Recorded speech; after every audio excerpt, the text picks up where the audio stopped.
Hello and welcome to Heart-Centered Success. I'm your host, Diane Haworth, and I'm really excited about our topic today. If you've been following us here at Heart-Centered Success, you know that our purpose is to help you have tools, understanding, insights that help you live a life that comes from that real divine spiritual core. And I think today's topic is absolutely vital in your understanding of how to live a heart-centered life. Our topic today is the power of your thoughts. And I have to say for myself, there really isn't anything that was more important in my self-development than really understanding how my thoughts absolutely, they didn't contribute, they created my experience. I have two people here today that are going to help me discuss this. Help me welcome my good friend, Kanu Kogod. Kanu, I'm so glad you're here today. Thank you. Kanu's a PhD in anthropology, certified master coach, and she is president and founder of Bridges in Organizations. And we're celebrating another milestone for you. Tell us about what you just won. Oh, thank you. I was just invited to be in the Evolutionary Leaders Circle, which is a great honor. Yeah.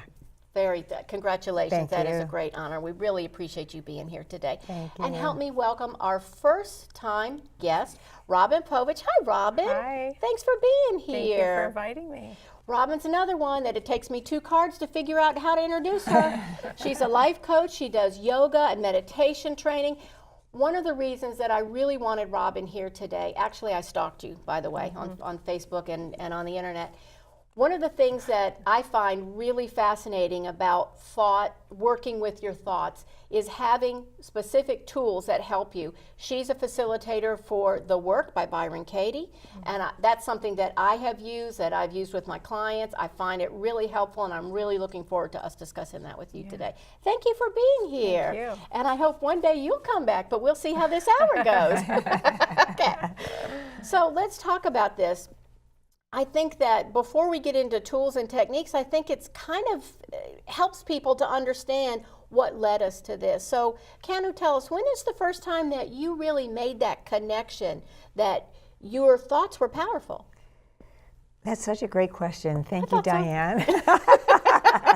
Yeah, I think when I was a child, because I realized that if I ever wanted something really badly and I thought about it a lot, there's only one thing that I didn't get. I used to, from the time I was 7 to the time I was 12, I would wish for a horse before I was 12. I never got the horse. But I got a lot of other things wishing that way and wanting things that way. And then when I was much older, like college age, I realized, wow, my thoughts are actually attracting experiences to me. Now you realized that as early as college. Yeah. And that's when you were starting your meditation and a lot of mindfulness anyway. Yes, so that really, yes, do you think that yes. sped your process in Absolutely, that? absolutely, yeah. Yeah, it has to, because whatever you think about expands. So if you're thinking about the negative, you get more negative. That's if right. you think about the positive, you get more of that. And I think thoughts, our thoughts, especially when we're ruminating over a thought and it gets embedded in a kind of neuronal patterning, that is one of the worst things you can do with your mind. So the mind has that power to habituate to something that's not good for us, and I think that's the nature of addiction. Oh, I agree. Yeah. So, so being able to experience the mind's power from a positive place and realize that it is creating our reality, as you said, it's creating our experience. We know that if we want to create a beautiful world, a heart-centered world, as you talk about, then it has to come from this place. I want to say one other thing about the mind, and this is where I'm thinking right now, that the mind is a conceptual tool. So, the mind is there for details, for knowing objects, for knowing this is flour, this is a table. The mind is there to discern and to know. Awareness is there in a much bigger place. So when we're in awareness, there's a phenomenon from the right brain. The right brain becomes in charge, and allows us to have a holistic experience and be beyond shape and form into something that's formless and spacious and luminous. And that's really where meditation comes from. So that's more of a consciousness experience. More of what a some people would think of consciousness. as a consciousness Yes, experience. yes. But the mind is what gets you there. Right. It's your tool. It's your I tool like you for said getting that. you there. Yeah. And then to get into that spacious place. Yeah. So that's what's on my mind these days. Oh, thinking wow. a lot about that and creating the experience of it. Oh, how wonderful that, and of course that you use a lot of that in your work. And Robin, I know that mindfulness training, mindfulness coaching is exactly what you do. What led you there? Because it's not, I don't know about you guys, but when I was 5 years old, I never thought, I really think I want to grow up to be more mindful. I wanted to pony like you. I think I just want to be happy. Oh, And well, there's a good one. Yeah.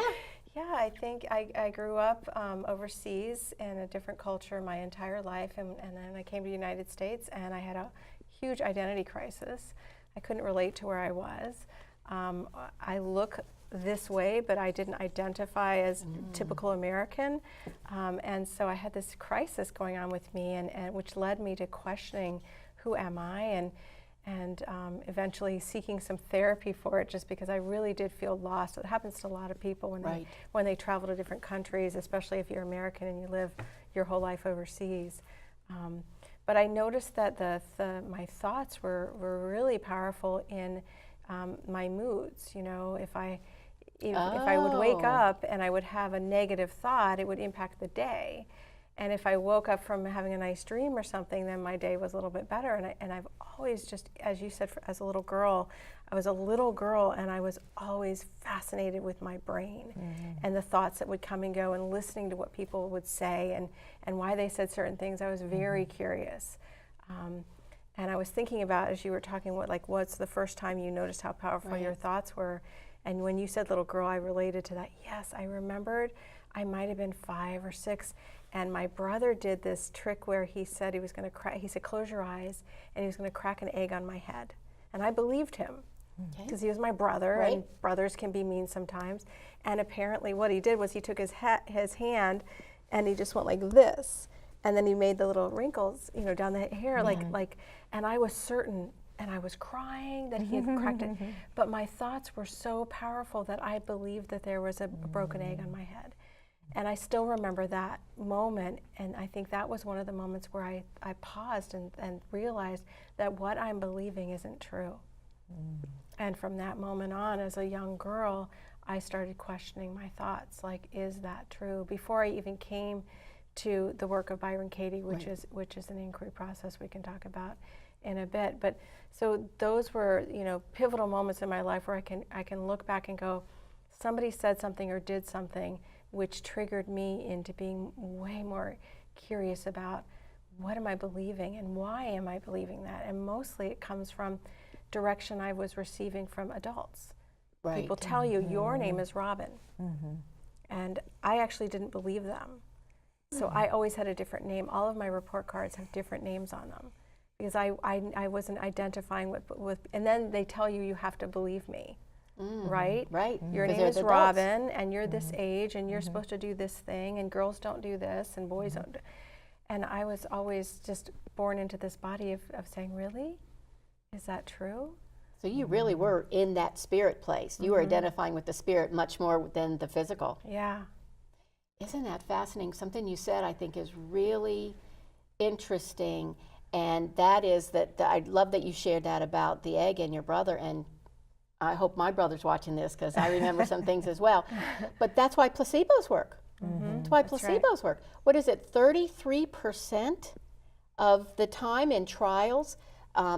That's what I have most recently read, so maybe that is different, but that's what I've read, that the placebo works as the same as the medication that's being tried. And as a matter of fact, I just spoke to a biochemist recently in our family, and she said not only does that work, but the people who receive the placebo have the expected side effects. They lose their hair, or they can't sleep, or whatever they think is going to happen. Isn't that amazing? Powerful mind. It is. It's what you choose to believe. I had, as a young child, I think I was similar. I just was, well, why is that? And I remember years ago, do you remember Walt Disney on Sunday nights? I was sitting in the living room with my dad, and we're watching the, what was it, Walt Disney World or Wonderful World of Disney, or whatever it was called. And here's Walt Disney, so this is the late 60s, and he's got this big whiteboard, and he's talking about this thing he was going to build in Florida. And he had pictures and stuff, and my dad said, that's swamp, there's alligators, there's never going to be a theme park there. And of course, what's in Florida, Daddy was wrong about that. And I remember thinking, this creation came from his mind. Now, obviously, things were done, but it was in his mind before it was ever anywhere else. And that really was so powerful to me, that you can create like that. And it had me thinking, well, if I create things that I really want, how am I creating things that I don't want? Exactly. That It's I very don't powerful. The want. addictions, yeah. The addictions. I had an experience once that was so direct. I was learning to scuba dive many, many years ago. And I was down with my instructor. And you know, when you first go down, it's just incredible. The colors and the fish, we were in the Bahamas, it was just incredible. And I'm looking at this scene, and here come these 3 beautiful reef sharks, and they're swimming in tandem. And I'm thinking, they're magnificent. And then I thought, there's sharks. There's a shark. And I'm not in an aquarium, there's a shark. And in that second, I hear the theme from Jaws, like in my head. Every scene from the movies I've ever seen, I see it, I start to hyperventilate, and one of those sharks breaks away and starts circling me. Nothing changed but my thoughts. So my instructor and I have to go down, belly down, in between this coral reef. And I realized, because I'd watched Shark Week for 20 years at this point, that they sense, I didn't understand it was thoughts yet, but they sense fear. So mentally I said, I am safe, I am safe, I'm safe. And when I felt myself relax, off it went. Yeah. Off it went. So please don't wait to get run around by a shark or anything else before you realize the power of your thoughts. That's the only thing that changed. My thoughts. It's really powerful. It woke me up. That's a life and death one. It woke me up. Yeah. It woke me up. And it just made me realize what else is reacting to the energy of my thoughts, because that's what you were talking about, right? Absolutely. Yeah, the energy of what we think. It's attract, and even when it's negative, it will attract. It'll That's attract right. that shark. That's right. And it wasn't until I had the fear, right? And I loved what you were talking about before, of how we were discussing how the way I say it is, our external world reflects our internal world, right? Yes. And there's no right or wrong, good or bad. It's just whatever you're thinking about. If you think you're going to wake up with aches and pains, you're going to wake up with aches and pains. It's that powerful. So why do you think people struggle with this concept? Because I do think people struggle with it. Why do you think that is? I think it's because we're so attached to what the mind thinks, and we really do believe that what we think is real and what we think is right. And it's very hard to question that what we're actually seeing may not be what we're seeing at all. I think, the senses are so strong of an experience for us as humans.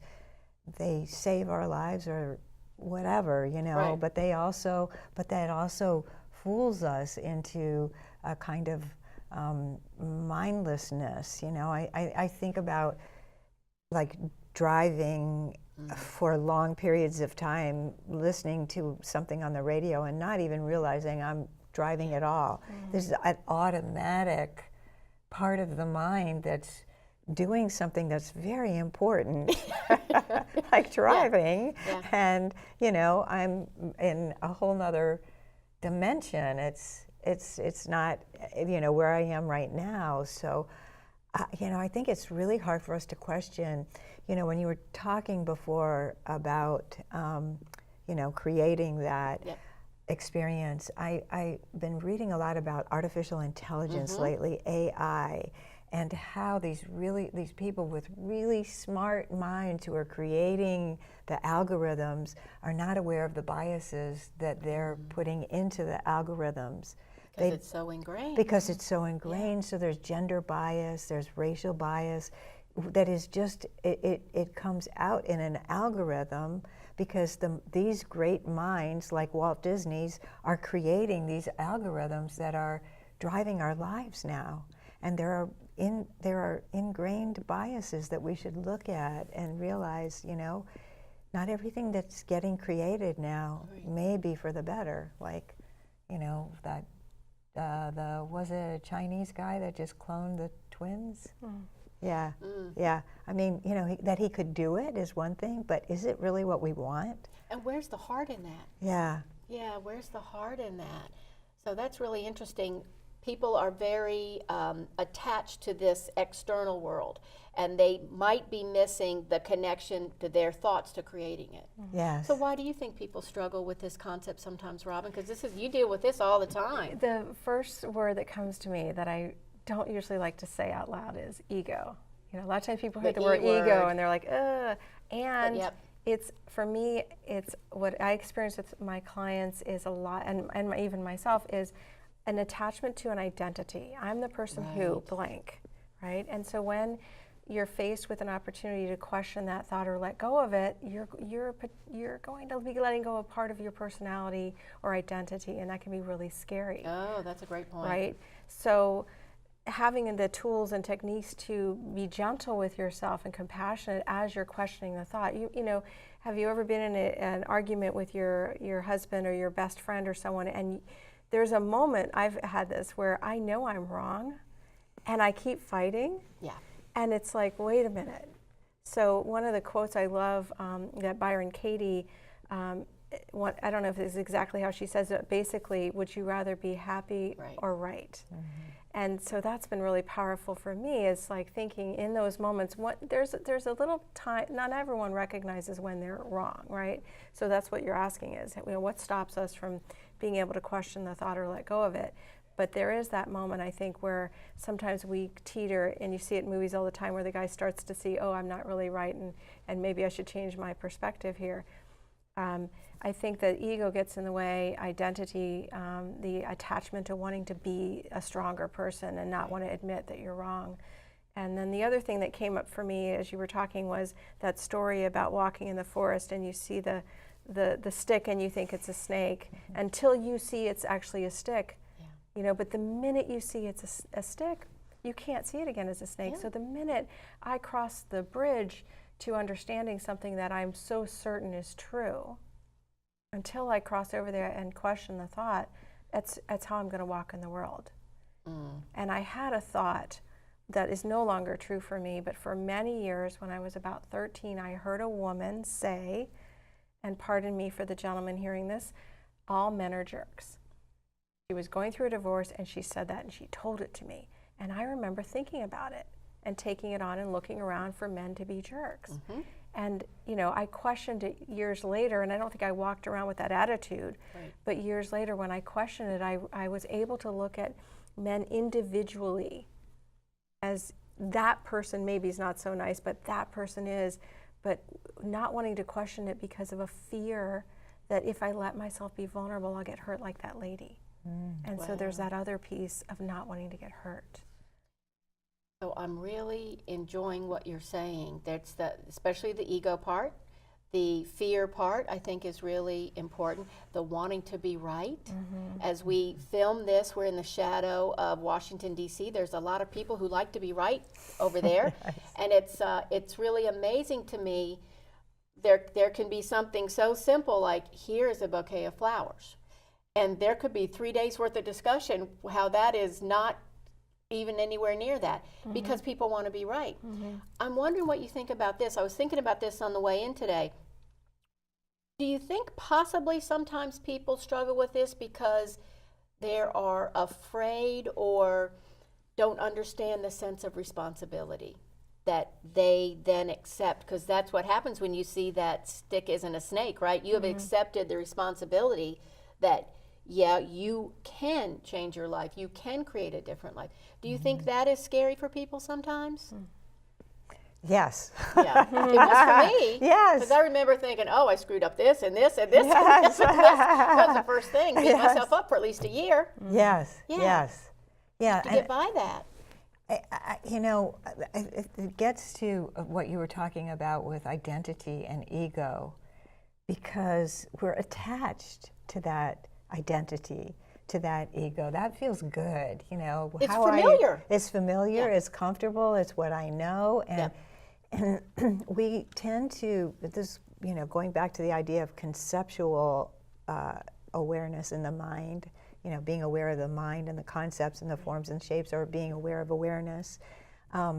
There's being and there's doing. And I think we are human doings more times than we are human beings. And I think it's because of the ego and that attachment to how am I going to show up? How does it look? How do I look to other people? I'm comparing myself all the time in one way or another. And the mind is doing that. The mind is creating that drama. Yeah. Oh, good word, drama. Yeah. And I just think we want it. How do I put this? I think sometimes in the beginning, and I'll just speak for myself, sometimes it was overwhelming to think, oh my goodness, all this happened and I did it, or I could have done things differently. It can be a little overwhelming, that sense of responsibility. But I agree with you. Once you see the stick is not a snake, it's like the magic trick, right? It's absolutely, you buy into it, but once you realize how the trick is done, you can't unsee it. Yeah. What do you think about this idea of people having to take or choosing to take responsibility for their lives and not, it really kind of goes for a blame thing, right? Which I don't think blame should be in it, but I think in the beginning stages, it's easier to go, that's a jerk boss, or that guy, wasn't right, or, whatever it was, instead of looking inside. Now, as people who all meditate, we kind of do that every day. That, to me, makes a big difference. What do you think about this idea of taking responsibility? Well, it's really humbling. It's a humbling experience. That's a good word. And when I first started down the path, I think it was probably about 5 years of amends that I started making to people and calling them, because I was believing whatever I was believing and recognizing the impact I had on people. But then realizing also how much courage it takes to be able to take that kind of responsibility. It's scary at first, but so's riding a bike. There's so many things that we're willing to do, knowing that we might fall down and we might get hurt or misunderstood, and you do it anyway. And I do agree that there are, I've experienced people who are just not willing to take the risk because there's too much in their minds to lose. So,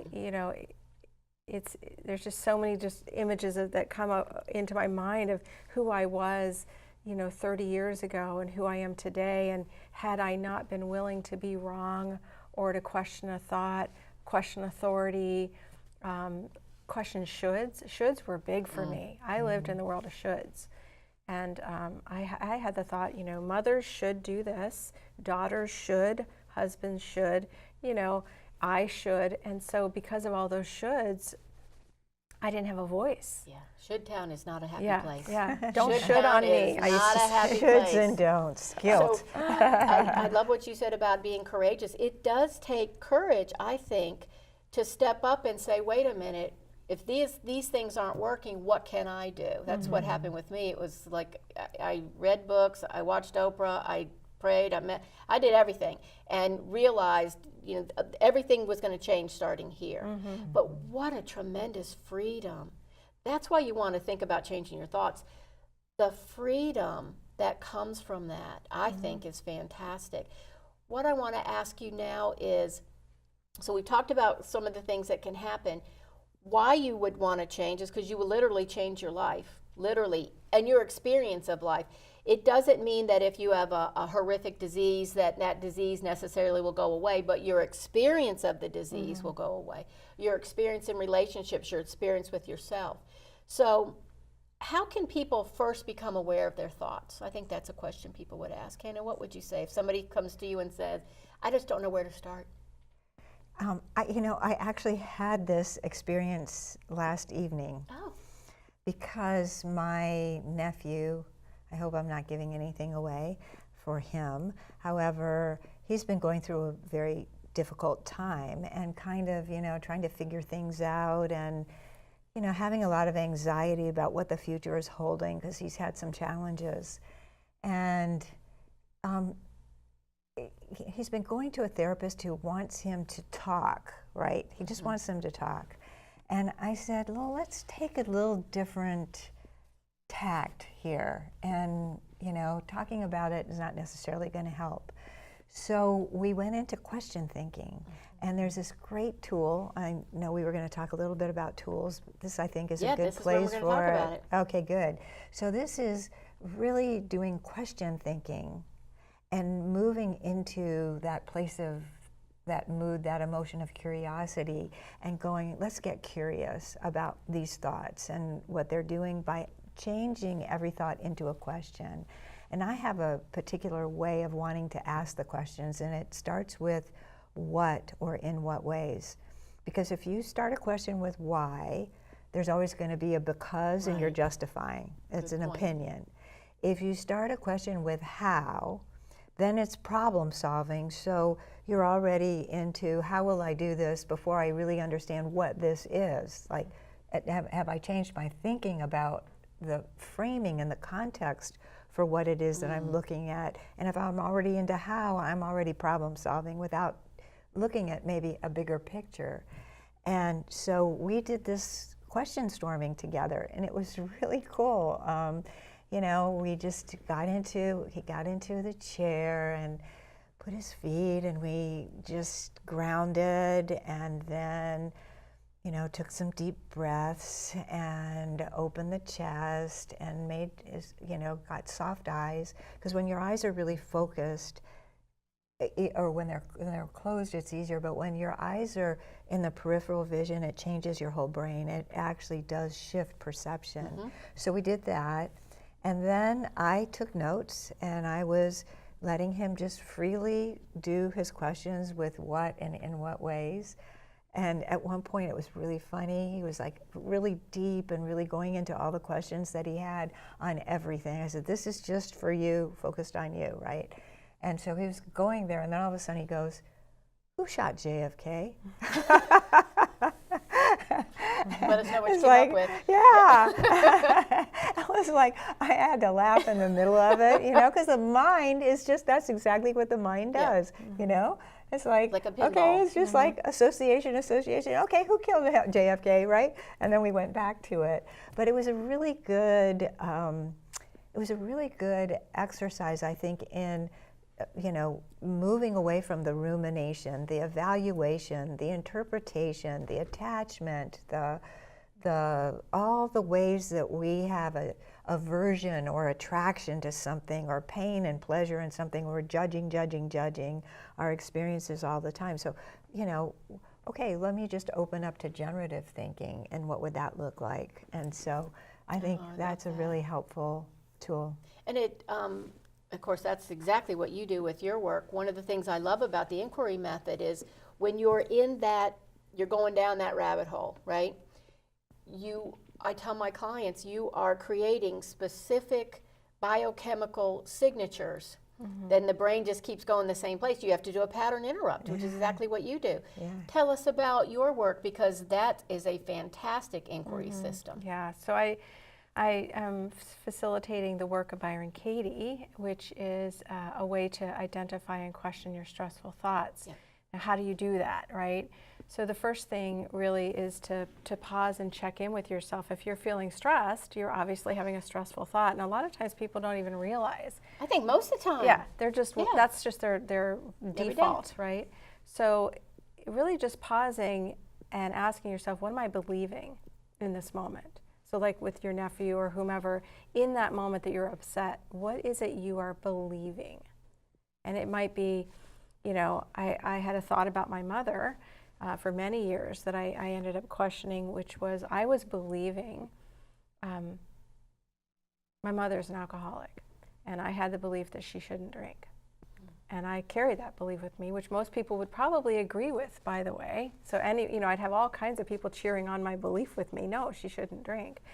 And when I took that thought to the question, the first question in the work is it true? My immediate response was yes. Of course it's true she shouldn't drink. So there's my I know mind. And then the next question is, can you absolutely know that it's true she shouldn't drink? Well, the absolutely part had me go, okay, now here's my identity as the scorned daughter whose mother shouldn't drink, and I've built this whole story about it. And it was really difficult for me to say, no, I can't absolutely know that's true. And pausing to think of where did that no really come from, you know, and we don't have a lot of time, but a little bit of the no was, I don't know what's best for that person. Or what role they're playing in the world. I can't know for sure. So fortunately I was, you know, had a little bit of work in me already to be able to question that. And by the way, I want to say that with my clients and with anyone who's trying any of these processes, I would recommend that you don't do the hardest thing first. Oh, good point. You know, this was a really hard one for me. I worked on other things before I started questioning deeper thoughts, because this was a really hard one. And then the third question is, how do you react? What happens when you believe that thought? Which is how most people are walking around the world, right? How do you live your life believing she shouldn't drink? Well, my shoulders tight, my jaw's tight. When I see her name on my caller ID, back in the day when we had caller ID phones, I would feel sick in my stomach. You know, all kinds of things. How do I treat her when I believe the thought? Or just all of this, it's meditation. So that's the third question, is how do you react when you believe the thought? And the fourth one, which is mind-blowing, is who would you be without the thought? That really is, that's the, wow. I couldn't answer that question. I'd spent my 20 some odd years of my life believing this thought about my mom. So I spent months on that question, honestly. Because you didn't know. A really long time. Who would I be without that thought? And I realized that without that belief that I was having, I would be in my own business. I would be honoring her journey, right? I would be kinder. I was breathing better. My structure in my body was calmer. And so that's the four questions of the work. And then taking it up a notch, you take the thought and you turn it around. So my mother shouldn't drink, turned around, she should. Oh, there's another 3 or 4 months. I have to find examples, real examples, not just woo-woo, throw them away examples of what you think someone in a book would write or what, you know, your friend might tell you. But why did I think it was a good thing that she was drinking, basically, was what I was coming down to. Why is it, yes, she should drink? Because she taught me not to, by her example. My son doesn't drink, right? She should drink because that was her way of curing her own fears and anxieties and stresses, and she was frankly quite happy, I learned. I wasn't happy with her drinking. She was fine. So you answer those questions. The other one is, I shouldn't drink. And I was like, yeah, but I don't really drink. And so Katie actually did this work with me. Byron Katie goes by Katie, and she said, well, where do you drink? I was like, oh, well, I shop. Okay, so I shouldn't shop. And I had to find, where am I doing the thing I'm blaming someone else for doing? You know, when you honk at someone who's slow in traffic, well, when have you been slow in traffic? Because you were, you know, tired or whatever it is. So coming back to the self when I'm questioning a thought about somebody else. So yeah, the tool of inquiry, of asking, you know, the difficult questions that seem easy. And Katie will say, you know, I don't call it the work for nothing. That's what I was going to say. And it's not, neither of you gave examples of 5 minutes and we're done. Yeah. Oh, yeah, no. This is not a 5 minute and you're done thing. Yeah. I started doing inquiry in my 20s. I'm now in my 30s. And it really just, it changed the way I experience conversations with people. And just being more, as I said earlier, just the inquisitive and curious mind, witnessing my own mind, forming opinions, and then questioning them and laughing things off that used to just make me crazy when, you know, I was able to just come back into my own business of what am I believing. It's not my business what anyone else thinks of me, and it's not my business what anyone else is doing. So the inquiry process is an opportunity really to come back to the self and identify, what am I believing? And one of the sub-questions is, what do you fear would happen if you let go of that belief? And that's where you came, you know, when you were asking about people and taking responsibility. If I let go of the belief that she shouldn't drink, I don't know, like what was I really thinking? And it was a weird thought, but it was like, I'm now encouraging her to drink. No, that's not what I was going to do. But I was afraid that if I was okay with her drinking, that meant it was okay for her to drink. This is not about condoning. No. It's not really Right. about the other person at all, is it? No. It's about your experience of that person. Exactly. Or any thought you're having, Or any thought you're having. And I think that you touched on something that I really want to make sure people understand. Most of this is so innocent. We don't. That was a really dramatic and very. Well, both of those are real life kind of situations, which absolutely you want to deal with. But we do this every day. We do it every day, don't we? Oh yeah. I was going on a business trip to Phoenix. Booked my ticket. It was a business trip. I was going to a self-development seminar, which I was addicted to my self-development stuff. I loved it. And at the very last minute, my husband said, "Well, I can go." And I'm like, "Oh, okay, all right." He's never been to one of these. He's never had any interest in it. And I'm like, "Okay, I'm going to all the classes. Are you okay with that?" Yeah, I'm okay with that. Okay. All right. Well, on the plane, he was coming, decided months later, so we weren't seated together on the plane. And I had a Byron Katie book with me. And I'm fuming because I'm thinking, he's just going to sit in the hot tub. He's not going to come to class, and he's going to want me he's going to try to get me not to go, and he's going to want to go, all these things. The guy was eating his free peanuts in the back of the plane, having a great time, being excited, had nothing to do with what was going on in my head. And I read in one of Byron Katie's books, it was talking about the business. There's your business, there's his business, and there's God's business. And God's business would be, how is the event going to be? My business is, how am I going to experience that event? And my husband, it's not my business what he does. It really wasn't. And by the time the plane landed, I had gotten to the place that if he comes to the event with me, that's great, but I am no longer responsible for his experience. If he decides to sit in the hot tub, which was the main, I would say, pull of the event for him, if he is in the pool in the hot tub all day, for all I know, he's sitting next to a Buddha and he's going to have whatever experience he's supposed to have. And I have to tell you, that was the best vacation we've had in probably 15 years. And so thank you, Katie, wherever you are, thank you. Because I don't think we would have had that experience, and it wasn't because my poor schmuck husband, he was just going along for the ride. Oblivious to what you're thinking. Yeah. This is where the drama was. And this is where I think most people have their drama. We're going on vacation, and I have this guy strung up, he's going to do this, and none of that had occurred.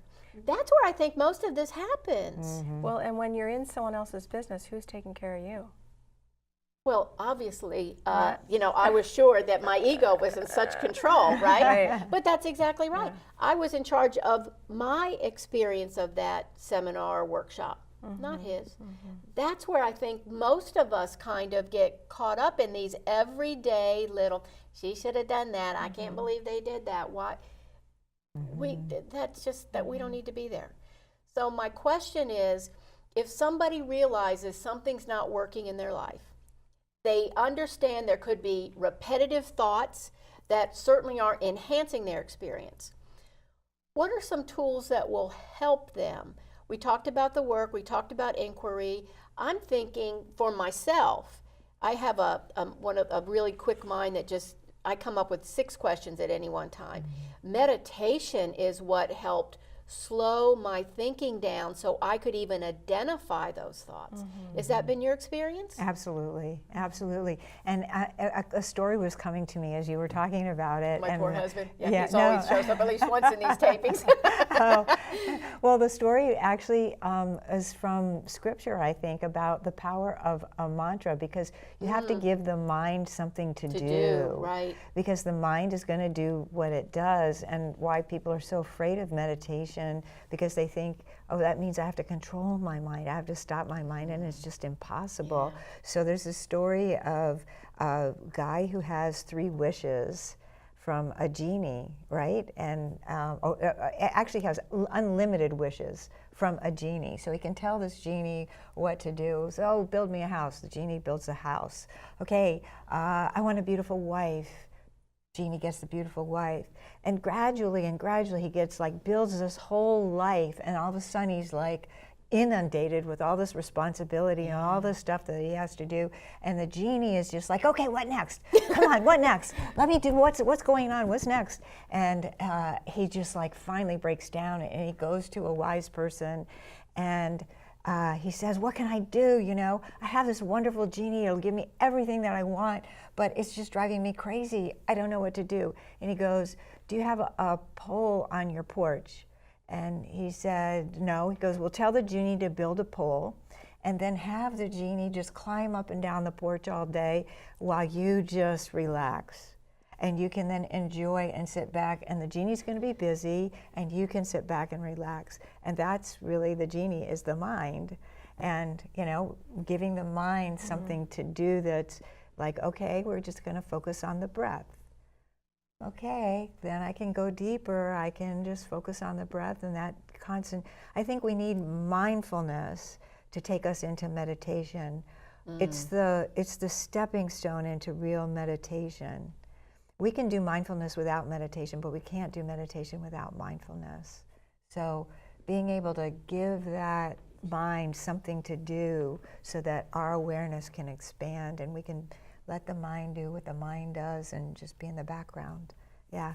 Isn't that a great story, the genie story? I don't know that that's scripture. I don't know if that's in the Bible, but it's some scripture somewhere, right? Some scripture somewhere. Yes. In church, I don't remember the genie, but it could be there. No, it's not in that scripture, not But in the Bible. How great is that? And I know for me that meditation helped me discern what I used to call, you know, my out of control thoughts. Now, when somebody comes to you and says, you know, Robin, I just need some help. How do I get these thoughts to stop? Is meditation something that you start off with, or is there another mindful practice or something else that you help them open the door to? Maybe affirmations? I don't know. I think that I don't know that I've ever. You can't stop thoughts. So the first thing I would say to them is, you're not going to stop your thoughts. In fact, you're not even really going to change your thoughts. It's about really observing the thoughts. Right. Perspective. Right. So occasionally I'll have a client write down their thoughts, because I feel like if you have them all up in here, you know, that it's overwhelming. But if you're writing down every thought you're having, you're going to get exhausted from it eventually, right? And meditation for sure, just starting with breathing, you know, moving from breathing to meditation. Of course, as a yoga teacher, I always want people to do yoga. Yeah. Beautiful mind, body, spirit. Yeah, just, you know, pausing and accepting your thoughts. Thoughts are going to come and go. They're not always going to be nice. They don't always have to be nice. If you're willing to accept that sometimes you have thoughts that aren't kind, they won't come as often, frankly. I notice that thoughts just leave me. When I'm not trying to get rid of them, they let go of me. When you're not holding on to them. Right. Exactly what you were saying. What you focus on expands if you're focusing on kinder thoughts. But I love what you're saying about, if I'm understanding correctly, you don't make your thoughts wrong. Yeah, they're not wrong. They're like little kids. Oh, Lord, yes. Right? Little babies just yapping at you, and you know, and you wouldn't slap a kid down. You're just like, isn't that interesting? How interesting. I mean, I've said out loud to myself, isn't that interesting? A thought I've just had, I'm like, isn't that funny? Yeah. You know, wow, that's so interesting. And in that moment, I'll ask myself, or I'll ask my client, how old do you feel? Oh, great question. Because a lot of time it's my 12-year-old or my 6-year-old or my, you know, 108-year-old lady who's not even here yet, who's nagging at me about something. And just so I can, if you're able to figure out a way through meditation and breath work to become the witness of your thinking and not attaching to them as wrong or right, but just rather, isn't that interesting? I just had that thought. Just an observer. I also really like that idea of writing them down. Years ago, I read, was it The Artist's Way by Julie Cameron? She talks about the brain dump in the morning. So I actually use journaling. That's something I have my clients do without judgment, because that's a big one, right? Without judging. Whatever you're feeling in the morning, you just write it down. Right. And don't think of it as journaling. Just make a list if you want to make a list. Bullet point, anything. Sure. Whatever you want to do, just get it out. I usually will encourage them to write for 15 minutes or 3 pages of a journal like this, right? I don't want to necessarily make it a task, but just so they can see what they're thinking, because I think a lot of people don't understand the repetitive nature. Now that's really something about the mind, right? What we're thinking, 30 to 40,000 thoughts, Right. and 90% of them are the same thoughts we thought yesterday. Yes. Well, I'll ask Habitual. people if there's a theme to their thoughts. So if they're writing Oh, them great down, question. but if you don't like to write, and I like to talk into my phone, I do the little dictator. recorder thing? So I'll just like speak everything I'm thinking, and then when you go to read it, and you can see there's a theme, like there's something going on. It's always my health. It's always finances. Yeah, and then wherever you can the worry question that thoughts are. theme. Yeah. Then you can go and go, okay, here's what I'm believing. I'm believing that I shouldn't blank, or men shouldn't this, or women shouldn't this, or whatever's going on in the politics of our world right now. We all have opinions about it. So Right. you see what your theme is, and then you've got something to question, because you had asked earlier, how do you know that, what did you say, like what thoughts to question, or what you're even thinking. Yeah. So if you can see what the theme is, then you can break it down to, okay, I'm believing this. I'm believing this about this. Wow. I really like that idea, is finding the theme first. So let's say somebody has meditated, they've written or talked into their phone or whatever they're going to do, but they are aware that there are some thoughts that they would like to shift. How would you suggest somebody start doing that, Kanu? Somebody says, I know that when it comes to health, I might be obsessive, or I might have these repetitive thoughts where I'm always worried about my health, for example. What kind of advice would you give them on a way to help shift that? I actually don't give advice. I more... You stick them in a chair and ask them questions. Yeah. Or I ask them to ask the There we questions of go. themselves. Right. To question them, and guide them more into questioning their own thoughts. So if you put that thought into the form of a question instead of like a thought, like if I'm inner critic of myself and I'm using that to bash myself around something, I really shouldn't have done that. Why did I say that? Why did I do that? And ruminating on something like that. Yeah. And then being able to step back and go, well, it's like your inquiry piece, well, let's look at the context. Is it okay that I did that? Look at that. Let's look at the context. Let's look at the Good. context. Let's look at all the things that were going on. Where was I on automatic? What was the trigger for me to get into an emotional state? What do I really believe about this that I might be able to question? I think it helps us to go back into this larger framework and kind of be, really question our minds. It's just critical to shifting and changing and becoming a human being instead of a human doing. One thing that that observer. Right. One of the things that just came to my mind is how often, even now, I will think a thought and realize that's not my thought. That's my mom's thought. That's my dad's thought. Yes.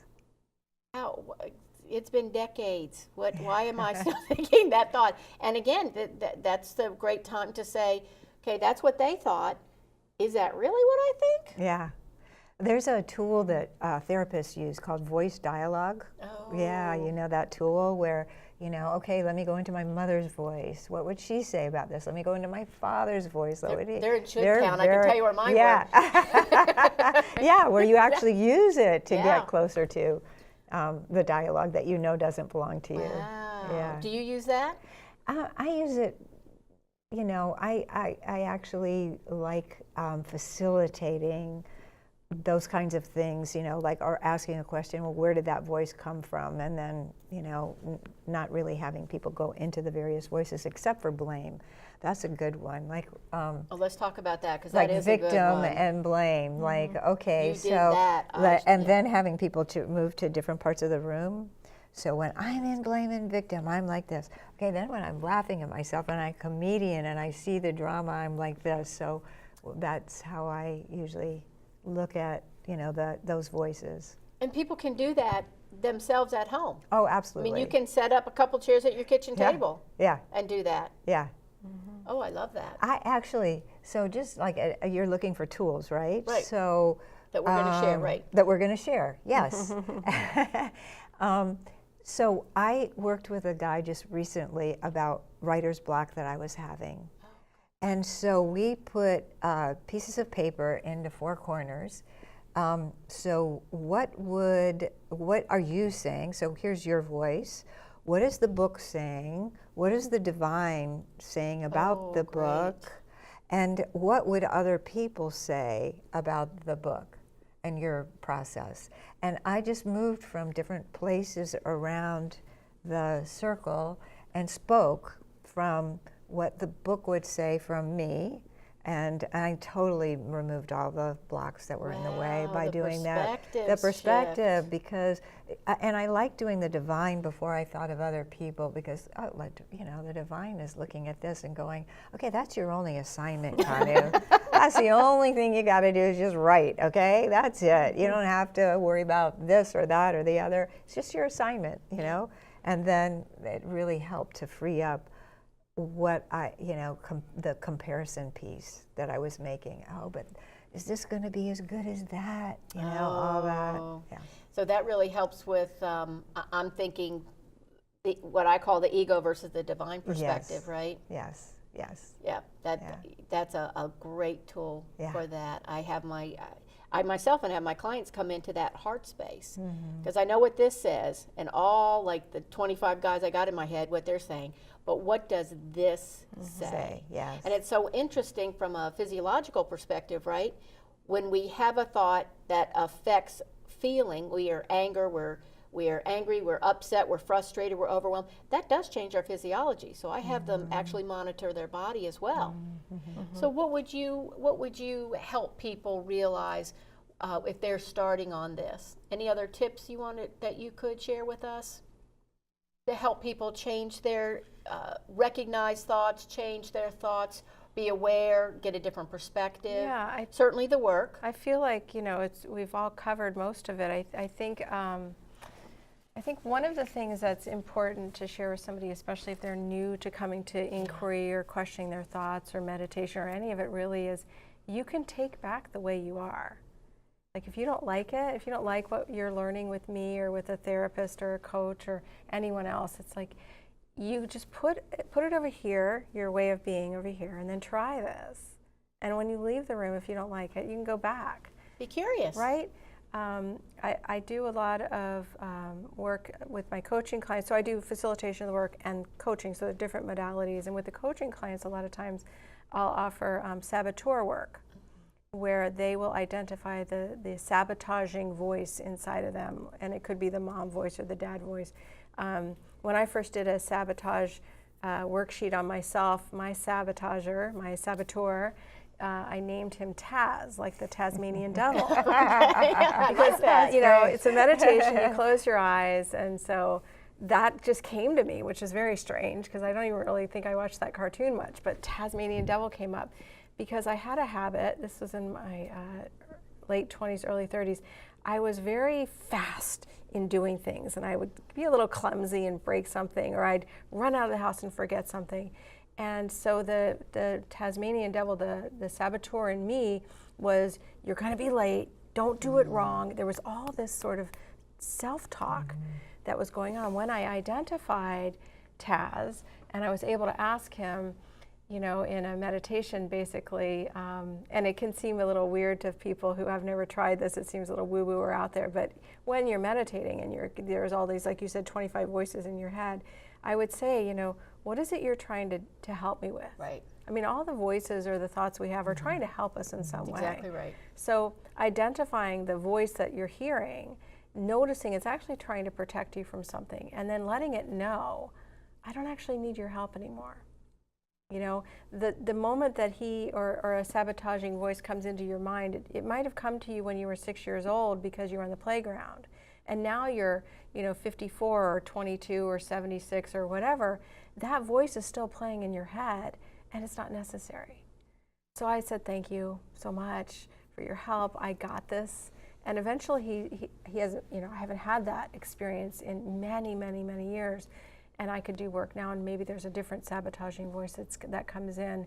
But I can, after amount of time, you recognize it's a different than your true voice, your wiser self, right? My wiser self is thankfully guiding me most of the time. So I would say, another tool is to identify the voices that are telling you what you're doing wrong. And sometimes it's the voices that are telling you doing right, because then you're getting all egoic and, oh, look at me, I'm so great. So maybe also identifying that voice, because it might not be helpful.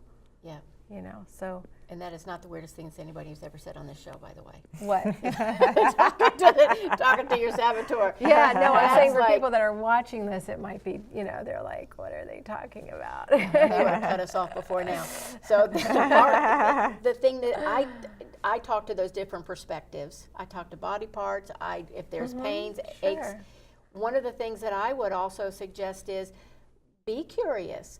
Look for workshops, look for books, look for videos, go on YouTube, find different voices, not in your head, but in the media or in resources that speak to you, and just see how different people are talking about this. One thing I love about meditation is it's so many ways to do it. There are so many ways to do it. I know we've talked before, that's our go-to for everything. I got a sore throat. Meditate. Yes. No matter what it is, we're all like, let's meditate. Yes. We have to do that. Not everybody's on that bandwagon, but we're doing our best to get you on there because it's so effective. And again, find what's right for you. The fact that I think somebody is even to the point where they might say, hey, wait a minute. Is that really my thought? Is that true? That is tremendous progress. So I wanted to take a second, not only thank my guests, but tell us how somebody could find out more about you, Kanu. Where should they go? Well, I have two websites, actually. One is leadershipalchemy.com. Great. Very easy to find. And the other one is Bridges in Organizations.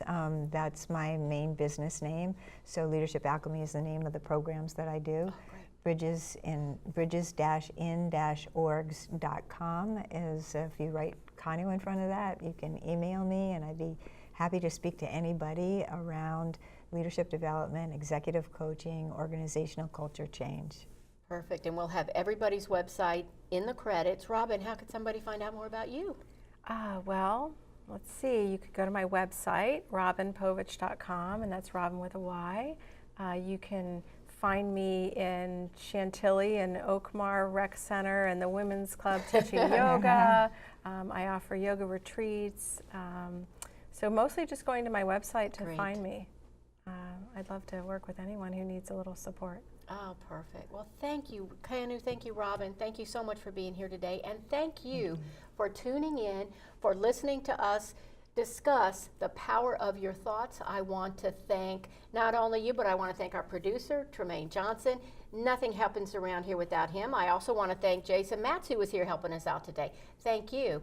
My name is Diane Haworth. This is Heart-Centered Success. I really appreciate you being here, and I'll see you next time.